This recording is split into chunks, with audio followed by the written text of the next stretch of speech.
وَلَنَبْلُوَنَّكُمْ بِشَيْءٍ مِّنَ الْخَوْفِ وَالْجُوعِ وَنَقْصٍ مِّنَ الْأَمْوَالِ وَالْأَنفُسِ وَالثَّمَرَاتِ وَبَشِّرِ الصَّابِرِينَ الَّذِينَ إِذَا أَصَابَتْهُم مُّصِيبَةٌ قَالُوا إِنَّا لِلَّهِ وَإِنَّا إِلَيْهِ رَاجِعُونَ أُولَٰئِكَ عَلَيْهِمْ صَلَوَاتٌ مِّن رَّبِّهِمْ وَرَحْمَةٌ وَأُولَٰئِكَ هُمُ الْمُهْتَدُونَ صدق الله العظيم وصدق رسوله النبي الكريم ونحن على ذلك لمن الشاهدين والشاكرين والحمد لله رب العالمين.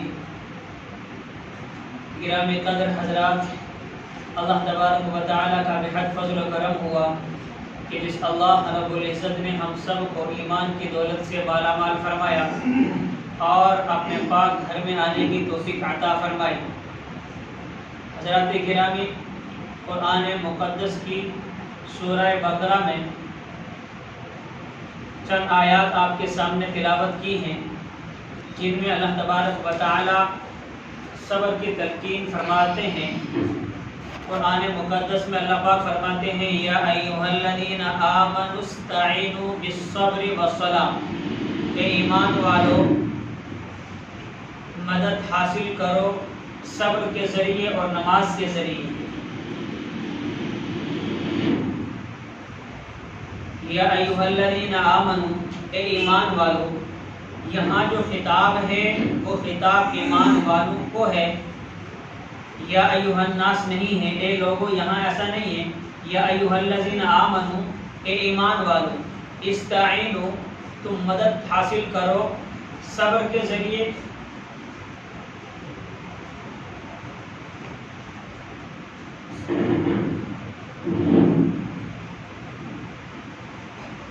یا ایھا الذین آمنوا استعینوا بالصبر والصلاۃ، اے ایمان والو تم مدد حاصل کرو صبر کے ذریعے اور نماز کے ذریعے. ان اللہ مع الصابرین، بے شک اللہ صبر کرنے والوں کے ساتھ ہے. تو اللہ تبارک و تعالی نے فرمایا کہ ایمان والو، جب تمہیں حلپ کی ضرورت ہو، مدد کی ضرورت ہو، تم کہاں کہیں پریشان ہو، دنیاوی مسائل ہوں، پریشانیاں ہوں، بیماریاں ہوں، دکھ درد ہو، تکلیف ہو، مال اور اولاد میں کمی ہو، کسی نعمت کا مل جانا ہو، کسی نعمت کا چھن جانا ہو، کیسی بھی پریشانی ہو، کیسی بھی مدد کی ضرورت ہو، تو اللہ تبارک و تعالی ایمان والوں سے فرماتے ہیں یا ایھا الذین آمنوا استعینوا، تم مدد کو طلب کرو، مدد کو حاصل کرو. یعنی ایک انسان کو مدد کی ضرورت تو پڑتی ضرور ہے، لیکن جب انسان دوسرے انسان سے مدد لیتا ہے تو اس کی مدد وقتی ہوتی ہے، وہ مدد ختم ہو جاتی ہے. اس کی مدد انسان جو دوسرے انسان کی مدد کرتا ہے وہ کسی منافع کے لیے کرتا ہے، کسی نفع کو حاصل کرنے کے لیے کرتا ہے، کسی لالچ کے لیے کرتا ہے. یعنی انسان دوسرے انسان کی جو مدد کرتا ہے وہ مدد وقتی بھی ہوتی ہے اور کسی منافع کی مد نظر ہوتی ہے.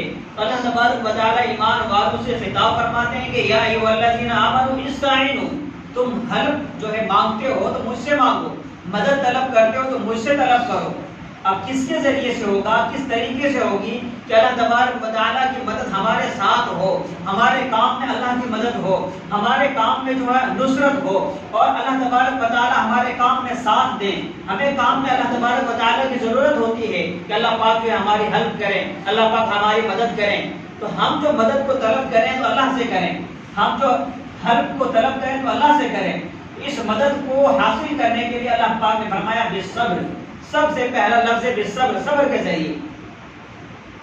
اب یہ جو لفظ ہے صبر، اس صبر کو اللہ تبارک و تعالیٰ فرماتے ہیں کہ صبر کے ذریعے سے تم مدد کو طلب کرو. مطلب یہ ہے کہ آپ کو پریشانیاں جب آئیں، جب بیماریاں آئیں، جب حالات آپ کے اوپر آئیں تو آپ صبر کرو. اگر آپ کے صبر کا امتحان جب لیا جا رہا ہو تو آپ اس امتحان میں کامیاب ہونے کی کوشش کریں. انہیں گویا کہ آپ کے کاروبار میں جہاں آپ کو ایسا لگے کہ آپ کے کاروبار میں کچھ کمی ہو رہی ہے، یا آپ کے مال اولاد میں کمی ہو رہی ہو، یا آپ کی جو ہے اور کسی میں کسی طرح کے حالات آ رہے ہوں کہ بار بار آپ بیمار ہوتے ہیں، تو ان حالات میں جو صبر کا پیمانہ ہے، اس پیمانے کو آپ نے بھرنے نہیں دینا ہے. لبریز نہیں ہونے دینا ہے، آپ نے بے صبری نہیں دکھانی ہے، بلکہ صبر کرنا ہے۔ بے صبر کے ذریعے آپ اللہ کی مدد کو حاصل کریں گے۔ اس لیے کہ یہاں پر آپ کے اللہ تبارک و تعالیٰ صبر کے ذریعے امتحان لینا چاہتے ہیں۔ کیا یہ بندہ، جس بندے کو میں امتحان لے رہا ہوں، یہ صبر کرتا ہے کہ نہیں کرتا ہے؟ ایسا نہیں، کاروبار میں کمی ہوئی تو انسان نے جو ہے صبر کرنا چھوڑ دیا اور بے صبری سے جو ہے بھاگتے پھر رہا ہے، بے صبری سے جو ہے دوسروں کو کہتے پھر رہا ہے کہ میرا کام نہیں چلتا، میرے پاس کاروبار نہیں ہے، میرے پاس گاہک نہیں ہے، میں کیا کروں گا، میرے پاس کھانے کی چیزیں نہیں ہیں، میں تو بھوکا مر گیا۔ یعنی اللہ تبارک و تعالیٰ اس کے صبر کا امتحان لینا چاہتے ہیں، اور یہ بے صبری سے جو ہے اللہ کی شکایتیں کرتے پھر رہا ہے کہ اللہ نے جو ہے مجھے یہ نہیں دیا، اللہ نے مجھے ایسا نہیں کیا، اللہ نے یہ نہیں کیا، اور نہ جانے کیسے کیسے الفاظ استعمال کر کے جو ہے بے صبری کو جو ہے ظاہر کر رہا ہے، اس سے صبر نہیں ہوا جا رہا ہے۔ اور اللہ پاک نے بیماریاں دے کر جو ہے امتحان لینا چاہ کے صبر کرتا ہے کہ نہیں کرتا؟ تو اس بیماری کی صورت میں بھی انسان صبر کرے، انسان اللہ کی شکایتیں نہ کرے، کوئی اس کے پاس آئے عیادت کرنے کو تو وہ بیمار شخص دوسرے کو یہ نہ کہے انسان کو کہ نہیں میں تو بہت زیادہ بیمار ہو گیا ہوں، نہ جانے میں بچوں گا کہ نہیں، اور یہ جو ہے بیماری ختم ہونے کا نام نہیں لے رہی ہے، میں نے اس پہ بہت خرچہ کر دیا اور جو ہے میں اس بیماری کو برداشت نہیں کر سکتا، اور اللہ کی شکایتیں کرتا انسان سے پھر رہا ہے۔ اس کے برعکس اس نے صبر یہ کرنا تھا کہ یہ بیمار ہوا، اس پہ بیماری میں اللہ نے جو اس کا امتحان لینا ہے کہ یہ بیماری میں صبر کرتا ہے کہ نہیں کرتا ہے۔ انسان آتا ہے اور پوچھتا ہے کہ آپ کا حال کیا ہے، آپ بیمار ہیں، آپ کو تکلیف ہے، آپ کو پریشانی ہے، تو انسان کہتا ہے کہ اللہ کا شکر ہے، جس حال میں اللہ نے رکھا میں اس پر خوش ہوں، جس حال میں اللہ نے رکھا ہے میں اس حال میں خوش ہوں۔ یعنی صبر کرنا ہے، اور آنے والے شخص کو، پتہ کرنے والے شخص کو، عیادت کرنے والے شخص کو اس بیمار میں یوں کہنا ہے کہ یہ بیماری اللہ کی طرف سے نعمت ہے، میں اس پر بھی خوش ہوں، اور اللہ سے یوں دعا کرنی ہے اے اللہ یہ بیماری بھی تیری نعمت ہے، شفا بھی تیری نعمت ہے، اس نعمت بیماری کو میں برداشت نہیں کر سکتا، اے اللہ اس میری بیماری کو جو نعمت ہے میری طرف سے شفا والی نعمت میں تبدیل فرما دے، مجھے شفا عطا فرما، یوں دعا کرنی ہے، گلے و شکوے نہیں کرنے ہیں۔ فرمایا یا ایھا الذین آمنوا، اے ایمان والو، استعینوا مدد حاصل کرو، بالصبر صبر کے ذریعے، والصلاۃ نماز کے ذریعے۔ دوسرا طریقہ بتلایا نماز، پہلا تھا صبر، کیسے بھی حالات ہوں، کیسے بھی قوائف ہوں، کچھ بھی ہو، لیکن صبر کا جو ہے پیمانہ لبریز نہیں ہونے دینا ہے، صبر کرنا ہے، حالات بدل جائیں گے، ان مع العسر یسرا، ان مع العسر یسرا، پہلے تنگی آتی ہے پھر آسانی آتی ہے، جب تنگی آئے گی پھر آسانی آئے گی، اب تنگی کے اندر اگر بے صبری دکھا دی پھر اللہ پاک آسانیاں نہیں دیں گے، اس لیے کہ بے صبری کر دی اللہ کی مدد نہیں ملے گی۔ فرمایا عسر ہوگا پہلے، تنگی ہوگی پہلے، لیکن اس کے بعد یسر ہوگا، آسانی ہوگی، تو اس لیے جو تنگی آئے گی اس تنگی میں کیا کرنا ہے؟ صبر کرنا ہے، اس تنگی میں صبر کرو گے تو یسر آسانی ملے گی، اور اللہ تبارک و تعالیٰ اس صبر کا پھل عطا فرمائیں گے۔ یہ ایک طریقہ ہوا اللہ کی مدد کا۔ دوسرا طریقہ والصلاۃ، کہ آپ کو اگر اللہ کی مدد کی ضرورت ہے تو آپ جو ہے نماز کے ذریعے اللہ کی مدد کو حاصل کر سکتے ہیں۔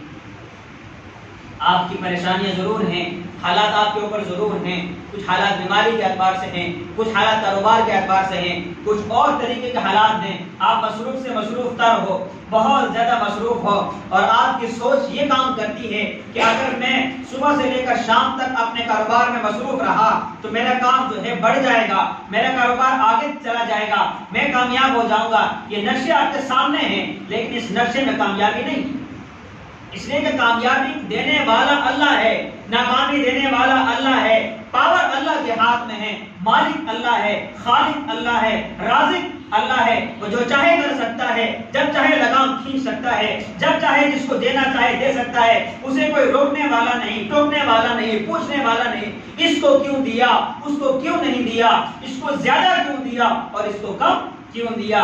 انسان تو سوچتا ہے کہ ایک انسان کو زیادہ مل جائے، دوسرا انسان جلتا ہے کہ اس کو زیادہ کیوں مل گیا، یہ تو میرے بعد کام کرنے لگا تھا۔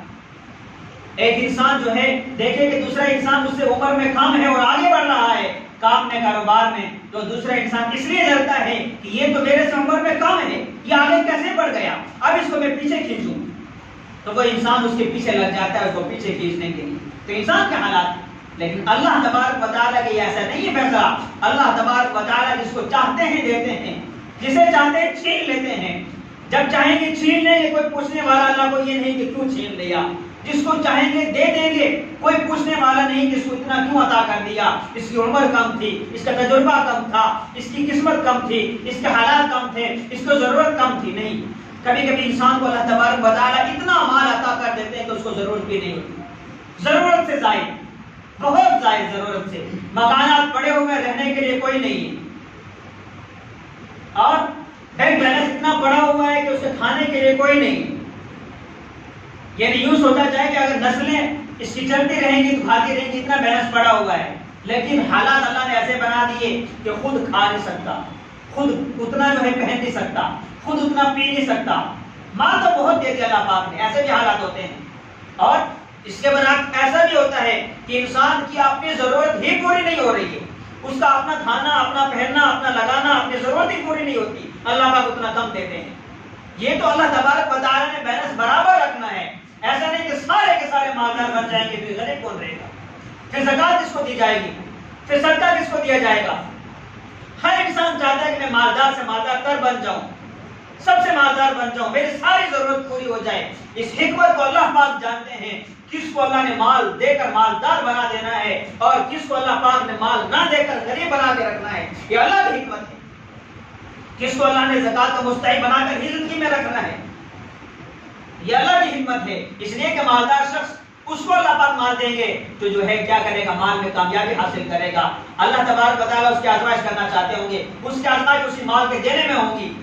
اور جس کو مال نہ دیا ہوگا اس کا امتحان اسی میں ہے کہ اس کو مال نہیں دیا، اسی میں یہ صبر کرتا ہے کہ نہیں کرتا، اس کا اسی میں امتحان ہے. تو اس امتحان کو پرکھنا ہے. ایسا نہیں کہ اس امتحان کے پرکھنے کے بجائے انسان مصروف ہو رہا ہے اور اتنا مصروف ہو گیا کہ صبح جب اٹھتا ہے تو نماز فجر کی قضا ہو چکی ہوتی ہے. اسے یہ نہیں معلوم کہ اللہ کی مدد میرے اس کام میں حاصل نہیں ہوئی.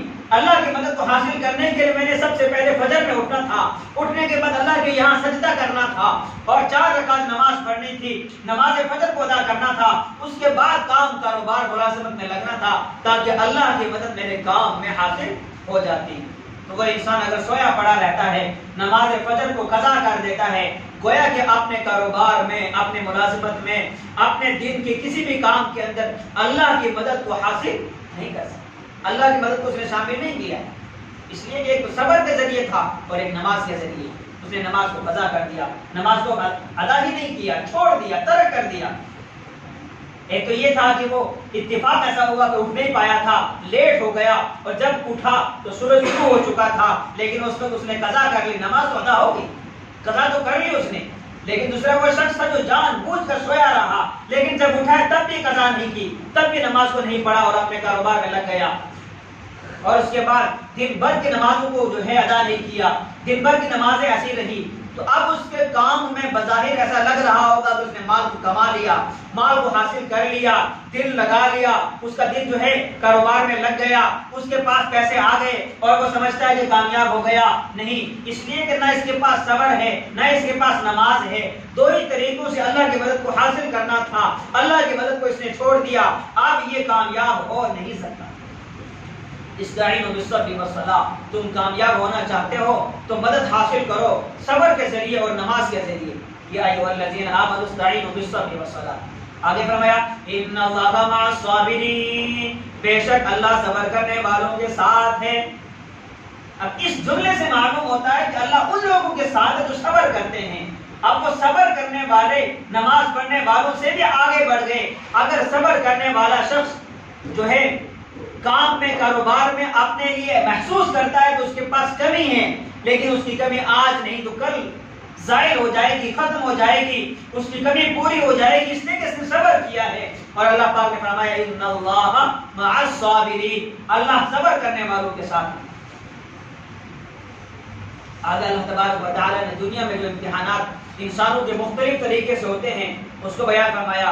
ایسا نہیں کہ آپ دنیا میں آ گئے اور آپ کے آنے کے بعد آپ کے اوپر جیسے بھی حالات ہیں، جیسے بھی ذمہ داریاں ہیں بس آپ اس کو نبھاتے چلے جائیں گے اور آپ کا امتحان کچھ بھی نہیں ہے، آپ آخرت میں کامیاب ہو جائیں گے، ایسے ہی آپ جنت میں پہنچ جائیں گے، جنت کے مستحق ہو جائیں گے، اور آپ جو ہے یوں سوچیں کہ دنیا کی زندگی بھی آپ کی کامیاب بن جائے، آخرت کی بھی کامیاب بن جائے۔ دنیا میں آپ چاہیں کہ آپ کے پاس ضرورت کے لیے ساری چیزیں موجود ہو اور آپ کی چاہت ہو کہ آپ ایمان والے ہو، آپ آخرت میں جنت میں چلے جائیں، آپ کے لیے وہاں بھی آسائش ہو، آرام ہو، ایسا نہیں، بلکہ دنیا میں آنے کے بعد ہر ایمان والے کا امتحان ہوگا، ہر ایمان والا امتحان دے گا، امتحان میں کامیاب شخص کو جنت ملے گی، ناکام شخص کو جہنم ملے گی، اور ایمان والا وہ شخص جس نے ناکامی کو حاصل کی ہوگی، نمرات کم ہوں گے، ایمان تو قبول کیا ہوگا، کلمہ تو پڑھا ہوگا، اس کو سزا ملے گی، پھر جنت میں جائے گا۔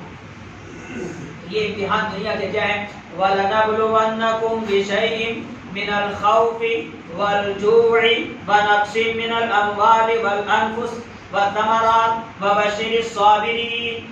فرمایا کہ ہم دنیا کی زندگی میں وَلَنَبْلُوَنَّكُمْ، ہم تم کو آزمائیں گے، یہ اللہ پاک فرماتے ہیں، یہ پوری ایمان والوں سے، پوری انسانیت سے جو ہے خطاب ہے، فرمایا وَلَنَبْلُوَنَّكُمْ، ہم تم کو آزمائیں گے بِشَيْءٍ، چند چیزوں کے ذریعے سے، چند چیزیں ایسی ہیں کہ جن کے ذریعے سے آپ کی آزمائش ہوگی، آپ کا امتحان ہوگا۔ وَلَنَبْلُوَنَّكُمْ بِشَيْءٍ، کون سی چند چیزیں ہیں؟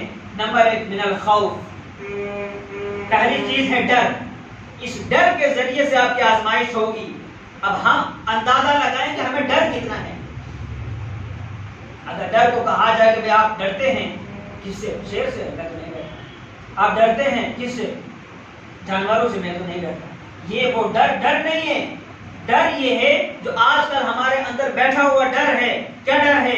کہ اگر ہم نے اس دنیا کو کمایا اور حاصل نہیں کیا، ہم برباد ہو جائیں گے، ہم ختم ہو جائیں گے۔ ہمارے اندر یہ ڈر ہے، اسی ڈر کی وجہ سے ہم دنیا کو کما رہے ہیں اور آخرت کو بھولے بیٹھے ہوئے۔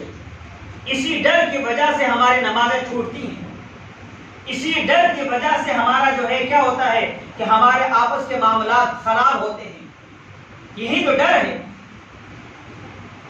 دنیا کمانے کا ڈر، دنیا بگڑنے کا ڈر، اور اپنے آنے والے مستقبل کا ڈر کہ آنے والا دن ہمارا کیسا ہوگا، ہمارے پاس مال نہیں رہا، اسباب نہیں رہے، حالات نہیں رہے، کوئی بات نہیں، نماز بعد میں پڑھ لیں گے، نماز کو چھوڑ دیتے ہیں آسانی کے ساتھ، اور چند حضرات تو صرف جمعے کی نماز پڑھنے کے لیے جو ہے آ جاتے ہیں، بس صرف جمعے کی نماز پڑھنی ہے، باقی نماز نہیں، اس لیے کہ انہیں نہ صبر کی ضرورت، نہ انہیں نماز کی ضرورت، نہ انہیں اللہ کی مدد کی ضرورت۔ وہ سمجھتے یوں ہیں کہ بس کامیابی تو اسی دولت اور مال میں رکھی ہوئی ہے، جتنا چاہیں اس کو حاصل کر لیں، جتنے چاہیں حالات بگڑ جائیں، جتنے چاہیں ہمارے آپس کے معاملات بگڑ جائیں، جتنے چاہیں نمازیں چھوٹتی رہے، قرآن کی تلاوت چھوٹتی رہے، سب کچھ چھوٹ جاتا ہے، لیکن انسان کامیاب ہونا چاہتا ہے۔ لیکن اللہ پاک فرماتے ہیں وَلَنَبْلُوَنَّكُمْ، ہم آپ کی آزمائش کرتے ہیں خوف کے ذریعے، ڈر کے ذریعے۔ یہ جو آپ کے دل میں ڈر بیٹھا ہوا ہے، اس بات کا ڈر آنے والا کل کیا ہوگا،